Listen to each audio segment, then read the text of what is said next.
My daughter and her husband were hosting my 65th birthday at their cottage in Muskoka when my wife grabbed my arm and whispered, "We need to leave. Right now. Don't ask questions." I thought she was joking about escaping the crowd until I saw her face. She wasn't joking. My name is Richard Henderson. I'm 65 years old, recently retired from a career in commercial real estate development here in Toronto. My wife Claire and I have been married for 38 years. We have 2 children, our daughter Jessica, 36, and our son Michael, 32. Jessica married a man named Derek 5 years ago, and they seemed happy enough, though I'll admit I never quite warmed to him. There was always something calculated about Derek, something that felt rehearsed. But Jessica loved him, and that was enough for me. Or so I thought.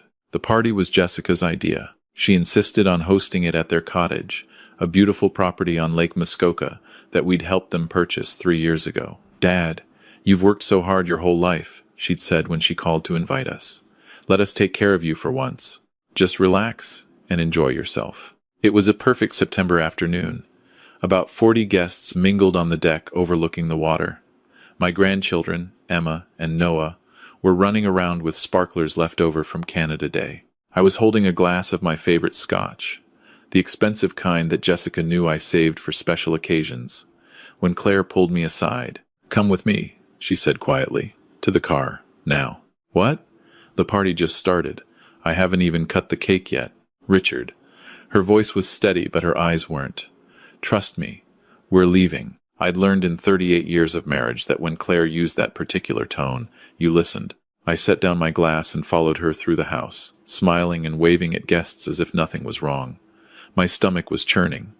What could have happened? We got to the car, and Claire immediately locked the doors. She pulled out her phone and showed me a screenshot. It took me a moment to understand what I was looking at. It was an email thread between Jessica and Derek. "Read it," Claire said. I scrolled. My hands started shaking. The first email was from Derek to Jessica, dated 6 weeks ago. "He's been taking the capsules regularly? No suspicion?" Jessica's response: "Every morning with his coffee. He thinks they're the herbal supplements you recommended. Says he's feeling more energetic lately." Ironic. Derek: "Good." Dr. Patel confirmed the timeline. "Another 8 to 10 weeks at this dosage, and it'll look completely natural. Heart failure. No one will question it, especially given his age and the stress from the business sale." Jessica: "And you're certain about the dosage? I can't have him getting sick and going to a hospital before." Derek: "I'm certain. I've done the research. This is pharmaceutical-grade digoxin, not some amateur poison. The beauty is that it mimics heart disease symptoms. Fatigue, irregular heartbeat, some nausea, all explainable for a 65-year-old man. By the time anyone thinks to test for it, it'll be too late to matter." I barely made it out of the car before I vomited in the bushes. Digoxin. I knew that word. My mother had taken it for her heart condition before she died. But in the wrong doses, in someone who didn't need it. "Where did you find this?" I managed to ask. "Jessica's laptop," Claire said. She was crying now, silent tears running down her face. I went inside to use the bathroom. Her laptop was open on the bed. I wasn't snooping, Richard, I swear. But I saw Derek's name and I had a feeling. Call it mother's intuition. "There has to be some explanation," I said, even as I knew there wasn't. "Maybe they're talking about someone else. Maybe." "Keep reading." I scrolled further. There were dozens of emails, planning, calculating, my daughter and her husband methodically planning my death. Jessica: "Once Dad's gone, Mom will be devastated. She'll probably move in with us, or at least nearby. We can manage her then." Derek: "The estate is $14 million after the business sale, correct? Split with your brother, that's $7 million for you. But if we play this right, we can contest Michael's share. He's been distant, barely involved with the family. We can argue undue influence, mental incompetence on your father's part when he drafted the will." Jessica: "Michael won't fight us. He's too passive. And if he does, we'll drag it out in court until he settles for less." Derek: "Perfect. The cottage renovation will cost $800,000. Then we can finally get the boat I've been wanting. And Emma and Noah's private school fees are only going up. My daughter, my little girl who I'd taught to ride a bike, who'd cried on my shoulder through her first heartbreak, who'd walked down the aisle holding my arm 5 years ago. She was killing me for money. "We need to call the police," Claire said. "And tell them what? That we read some emails? They'll say it's a domestic dispute. Jessica and Derek will delete everything and we'll look like paranoid old fools. Then what do we do?" I thought for a moment. "We need proof. Real, undeniable proof. Richard, you've been taking those capsules every morning for 6 weeks. We need to get you to a hospital." "Not yet. If I show up at emergency claiming I've been poisoned, they'll know we're on to them. We need to be smart about this." I called my lawyer, Kenneth Morrison, from the car.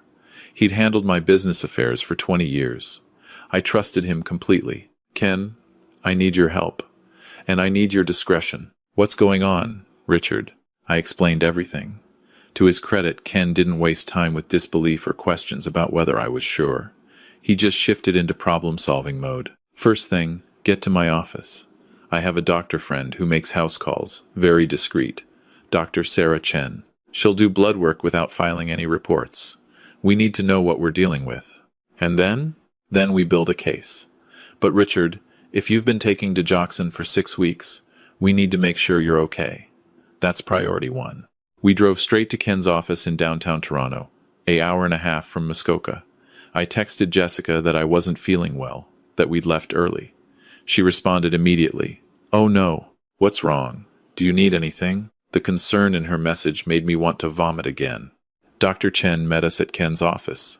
She was a woman in her 50s, calm and professional. She drew blood, checked my heart rate and blood pressure, asked detailed questions about my symptoms over the past 6 weeks. "Headaches?" she asked. "Yes. I thought it was just stress from the business sale." "Nausea?" "Sometimes. In the mornings." "Vision problems? Seeing yellow or green halos around lights?" I stopped. "Actually, yes. I thought I needed new glasses." Dr. Chen looked at Ken, then at me. "Those are classic symptoms of digoxin toxicity. I'll have the lab results by tomorrow morning. But based on your symptoms, I'd say you've definitely been ingesting something you shouldn't be." "How dangerous is this?" Claire asked, her voice cracking. "Digoxin toxicity is very serious. In the doses it sounds like you've been taking, Mr. Henderson, we're talking about a drug that affects your heart rhythm. Too much can cause arrhythmia, heart attack, or cardiac arrest. The fact that you're experiencing symptoms means you're already at a concerning level. Can you help him?" "Yes, but he'll need chelation therapy to remove the digoxin from his system, and he needs to stop taking those capsules immediately." "I threw them out before we left," Claire said. "Every single one." That night, Claire and I stayed at the Four Seasons instead of going home. I didn't trust being in our own house, didn't trust that Jessica or Derek might show up. Ken arranged for a security detail, 2 former police officers who watched our hotel room door. I couldn't sleep. Every time I closed my eyes, I saw Jessica as a little girl, 7 years old, gap-toothed, climbing into my lap to read stories. 15, crying because some boy had been cruel to her at school. 23, graduating from the University of Toronto with honors in business administration. So proud, so ambitious. Where had I gone wrong? "You didn't," Claire whispered in the darkness. She was awake too. "You were a good father. You gave her everything. Maybe that's the problem. Maybe I gave her too much.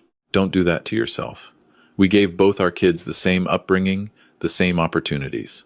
Michael turned out fine. Michael, my son, living in Vancouver with his partner, working as a marine biologist. We'd drifted apart over the years, mostly due to distance, but he was a good man, honest. He'd never. Should we tell Michael? I asked. Not yet. Let's deal with this first. Dr. Chen called the next morning at 7. Your digoxin levels are dangerously elevated.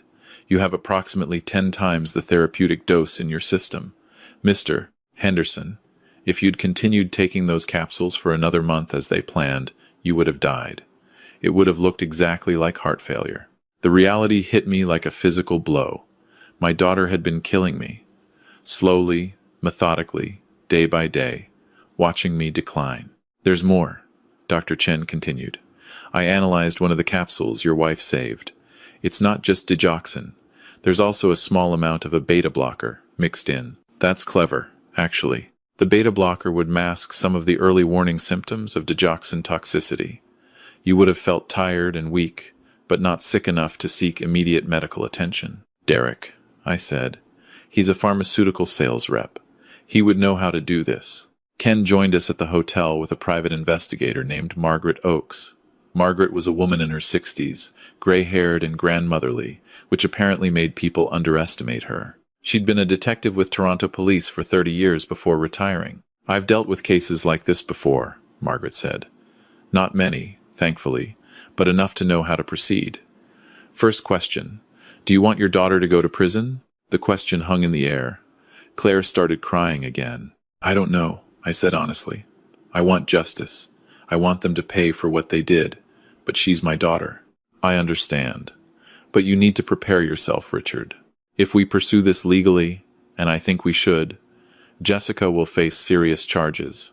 Attempted murder. Conspiracy to commit murder. She's looking at significant prison time. And if we don't pursue it, then she gets away with trying to kill you. And who's to say she won't try again? Or try with someone else? People who are capable of this don't usually stop at one attempt. She was right. I knew she was right. What do we do? We need more evidence. The emails are good, but a decent lawyer could argue they were taken out of context, or that they were just dark jokes in poor taste. We need to catch them in the act. How? Margaret smiled. We're going to give them exactly what they want.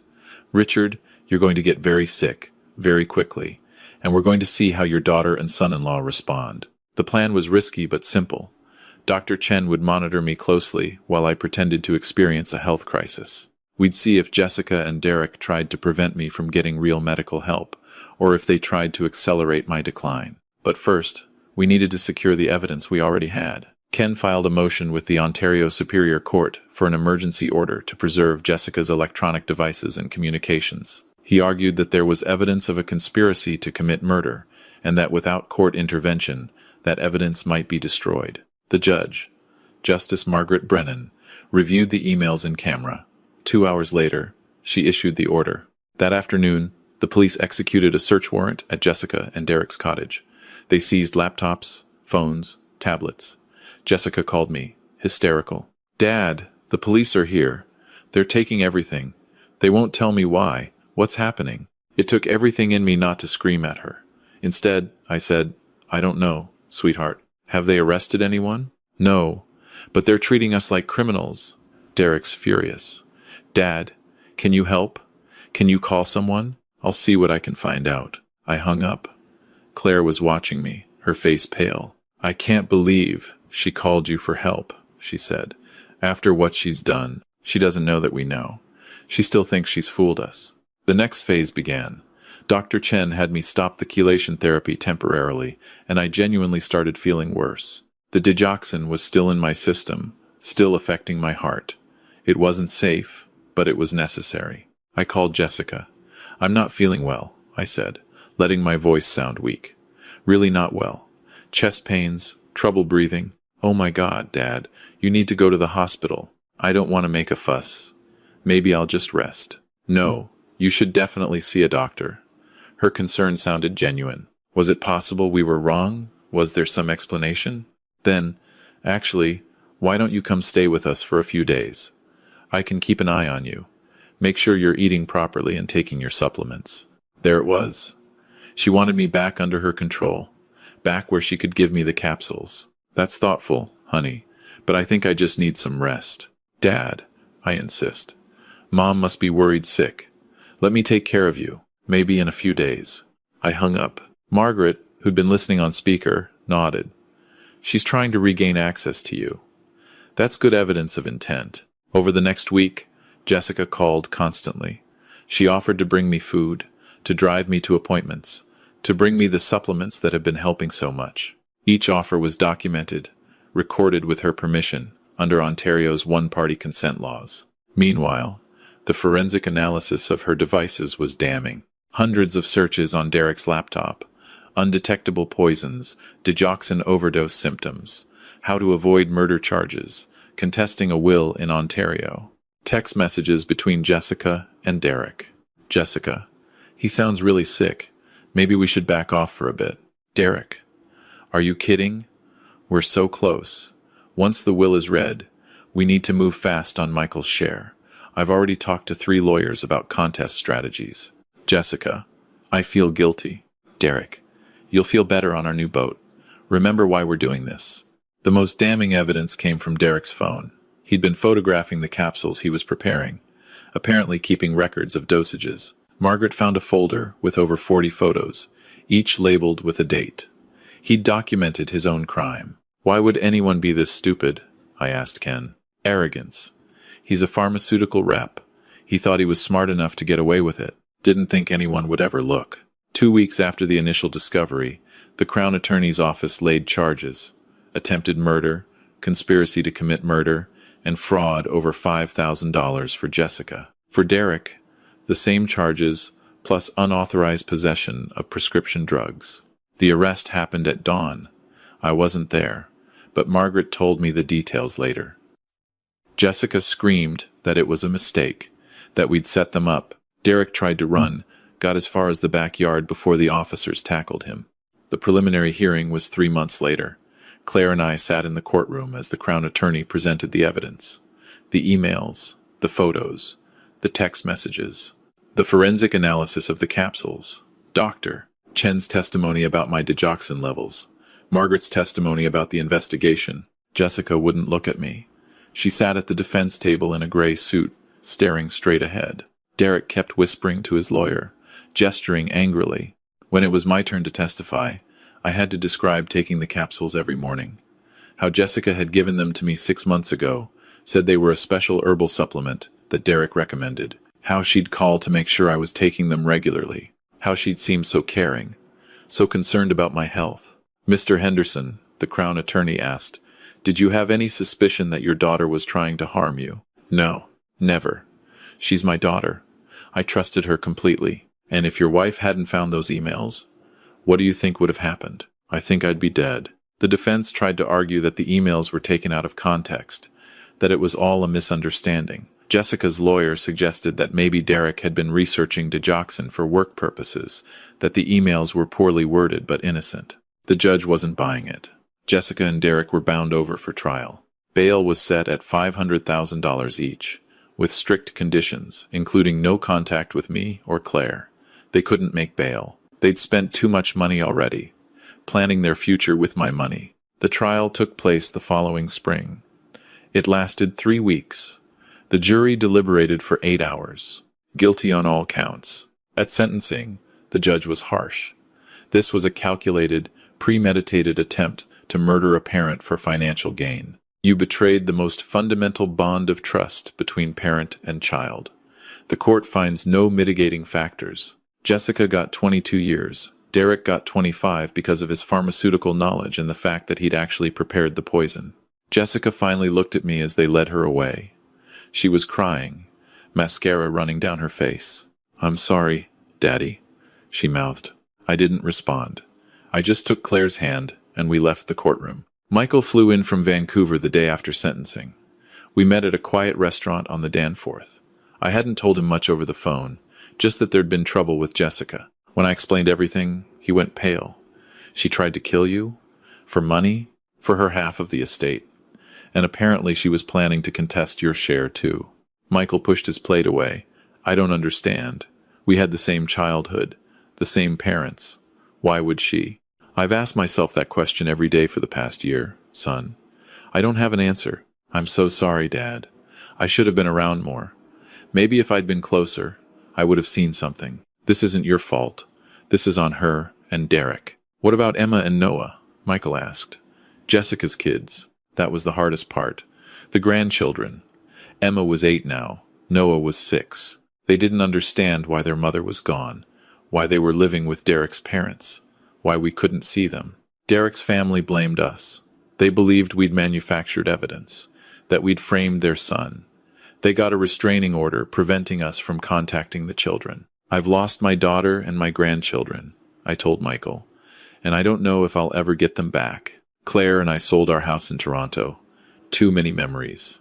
We moved to a smaller place in Stratford, near the theater festival. We go for walks by the river. We're in therapy, both individual and couples counseling. The money from the business sale sits in a trust. We've set aside funds for Emma and Noah's education. money they can access when they turn 18, whether their mother is in prison or not. We donated $2 million to the Poison Control Center of Canada. Another million went to organizations that support families affected by domestic violence and elder abuse. Because that's what it was. Our therapist helped me understand. Elder abuse, financial exploitation. It happens more often than people think, especially in families with wealth. I'm 67 now.